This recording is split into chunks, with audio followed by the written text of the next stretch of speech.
During the time of Umar ibn al-Khattab radiallahu anhu, there were two men who brought in a young boy dragging into the courthouse. So Umar ibn al-Khattab radiallahu anhu, he asks him, what is this? What is going on? Why are you dragging him into the courthouse? They say, this boy, he killed our father. Umar ibn al-Khattab, he asks him, did you really kill their father? The boy says, yes, I did kill their father, but it was by accident. My camel, it used to tread on their property. So one day, their father took a rock and hit the camel in the eye.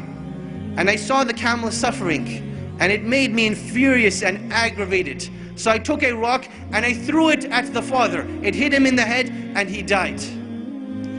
So Umar ibn al-Khattab radiallahu anhu, he asks the two brothers, will you forgive this young boy for this accident? They say, no, we want qisas, we want retribution. So Umar ibn al-Khattab radiallahu anhu, he asks the young boy, do you have any last words, any last wishes, any last requests? And the young boy says, yes. My father passed away and I have a younger brother. And my father left some money behind for my younger brother. I would like 3 days to go and retrieve this wealth from a hidden place so that I can make sure my brother gets it when I die and pass away. So Umar ibn al-Khattab, he thinks this boy is making up the story. He's like, boy, what are you talking about? What wealth, what father, what young brother? The young boy, he says, trust me.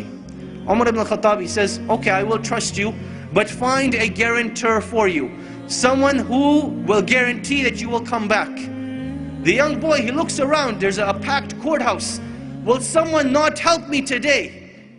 And everyone, as the boy's looking around, they turn their face away, they turn their faces down. No one wants to help this boy.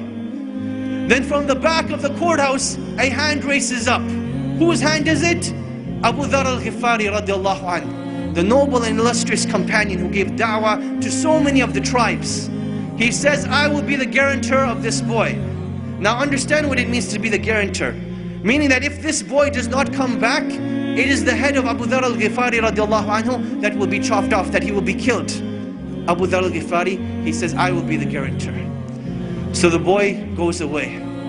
The first day goes by, the boy is nowhere to be seen. The second day goes by, the boy is still nowhere to be seen. Asr time comes on the third day. The two brothers go to Abu Dharr al-Ghifari radiallahu anhu, and they say, come with us to the courthouse. It is time. Abu Dharr al-Ghifari radiallahu anhu says, I will come to the courthouse, but the day does not end until Maghrib. So now Abu Dharr al-Ghifari is walking through Medina with these two brothers. They're going to the courthouse, and the people of Medina are following behind them, all getting to the courthouse to see what is going to happen. It is now the talk of the town. You can imagine, minutes are going by, the courthouse is filling up, the anxiety is building up. Will Abu Dharr al-Ghifari have his life sacrificed for the mistake of a boy? And literally minutes before the adhan of Salatul Maghrib, the boy rushes in.